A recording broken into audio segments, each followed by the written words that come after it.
Hi everyone, today I would like to tell you about the changes in raw fish. First of all, the changes in raw fish it has a bigger motif outside the danger pet vaccination. Okay, after catch, uh, the fish is dropped in degree of pressures, drop in consumer acceptance, and drop in commercial rate. So for the changes in raw fish is about the appearance, odor, texture, and taste. During storage, the quality is concerned appearance and texture. So for the taste, it will develop the first couple of days during storage in ice. Immediately after death, muscles are totally relaxed. Fish is soft and pliable, plus texture is firm, and elastic. So after some time, the muscle tissue contracts and become hard and stiff. This is will make the whole body become inflexible. If treated the prerecall of the raw fish, the muscle contracts fully and shorten and have a wrinkled surface. For the dog muscle, we shrink up to 52% and what muscle up to 15%. Okay, for the rate of the onset and resolution of recall is affected by the species, temperature, catching method, handling, size, and physical condition of the fish. So for the rigor mortis, it's important. What is important of the rigor mortis? This is important, especially for the breeding industry. So in pre-recall fish, it will shorten the fish muscles and when frozen, it will enhance treat loss. But the fish can give good product if carefully thawed at low temperature to keep rigor mortis time to pass while the muscle is still frozen. In recall, that was the pre-recall. In recall, usually fish in good quality, but machine filleting is more difficult and result in lower yield. This is will make the rough handling while uh, the the fish will also cause gapping. So um, rigor mortis will start immediately if the fish is starved, and the glycogen will reverse level, or if the fish is stressed. So stunning and killing by hypothermia, which is killed in ice water, will be the fast onset of recall. A blow on the head will delay up the recall up to 80 hours. If the fish is cooked when it's pre-recall, it is into recall fish. The texture of the fish will be very soft and best will be cooked in recall. And the fish is tough but not dry. And if we cook at the post-recall, the flesh become firm and succulent. That's all. For my parts, I will explain about the changes in eating quality. There is 4 phases have in the changes of eating quality.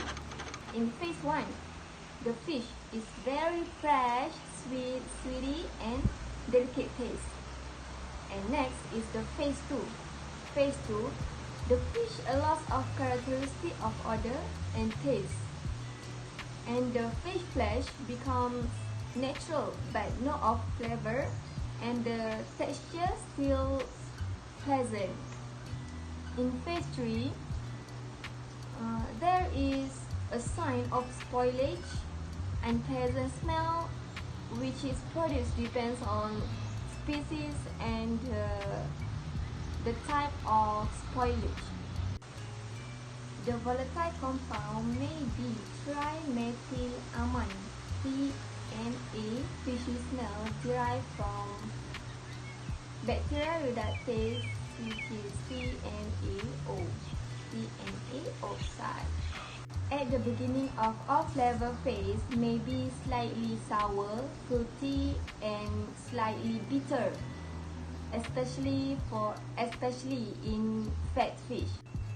And lastly, in phase 4, the fish is spoiled and putrid. Assalamualaikum. So today I would like to talk about autolytic changes in fish. So first thing first, we know the definition of it.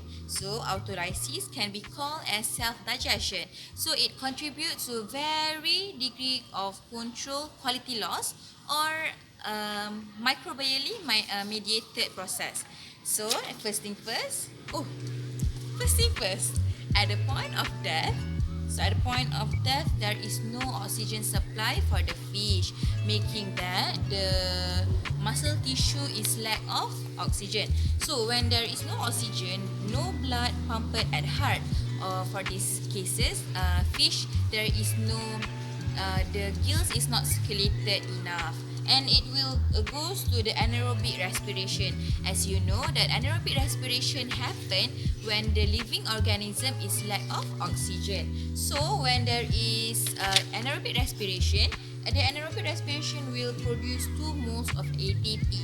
So the 2 moles of ATP is not enough for the respiration of the fish. It will trigger the rigor mortis. The rigor mortis, as we know, that is the muscle is relaxed and the limb elastic texture happen to the fish. Next, the softening of the muscle during resolution of rigor mortis eventually make the ATP degradation happen. Again, okay. When the K, this is, can you see K? K stands for okay. For this thing, okay. It's okay, kita tunggu sekejap ya sementara dia tu. Tadi kita tengok ayat dia. Okay, Sari. Nanti kita cut part ni ya, Sari. Okay. The speed, okay, 1, 2, 3. The speed degradation depends on the nutritional changes or shapes of the fish itself. So it depends on the species.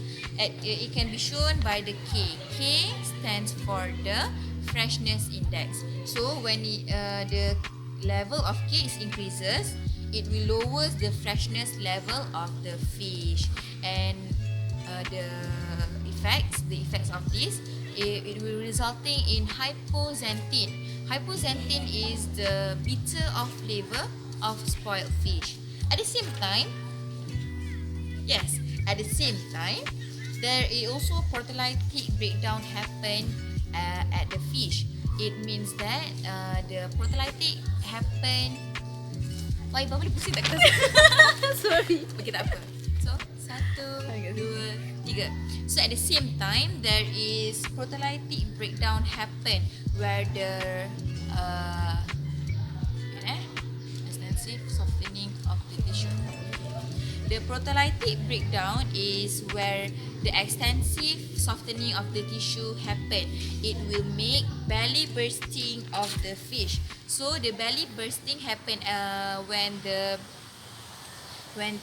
fish kidneys or any parts of the fish in the stomach is not being removed. It will affect the flesh of the fish. So if you can see, your mom will eviscerate the fish immediately when she buy the chicken pula.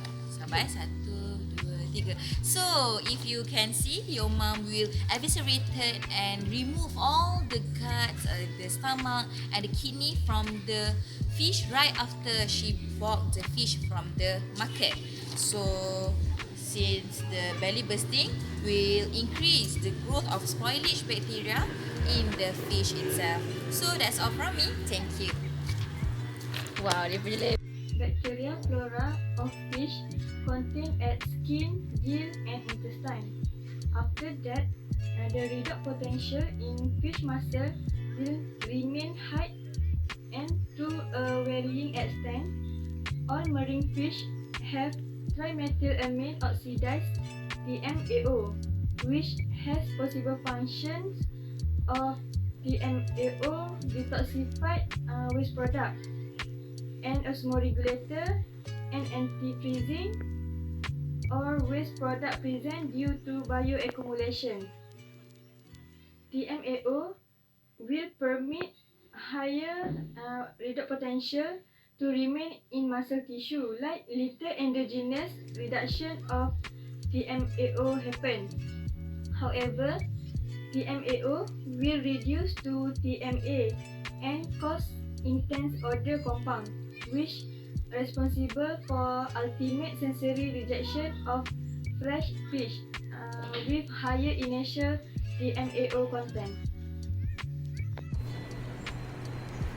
Okay, Assalamualaikum warahmatullahi wabarakatuh. My name is Sarah Jiha and I will explain about the effect of temperature in fish and seafood.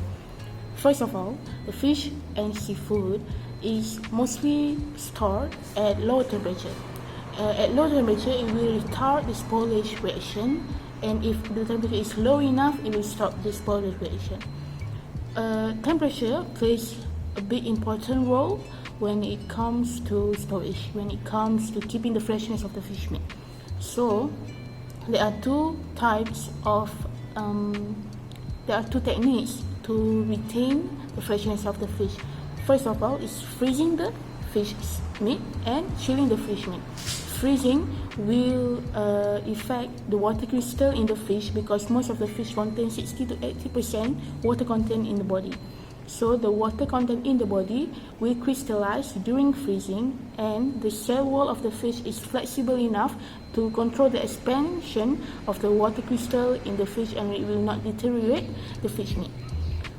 Second, chilling. Chilling is classified into two. There are rapid chilling and slow chilling. Rapid chilling and slow chilling, both this technique will differ for different species of the fish.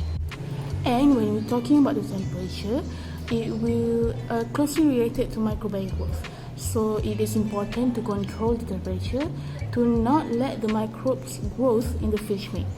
So I think that's all for me. If I've covered all of the temperature effect in the fish, there is a freezing effect on the fish, and there is a chilling effect on the fish, and also the microbial related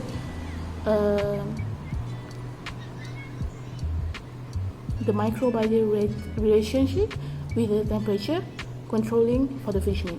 That's all from me. Thank you.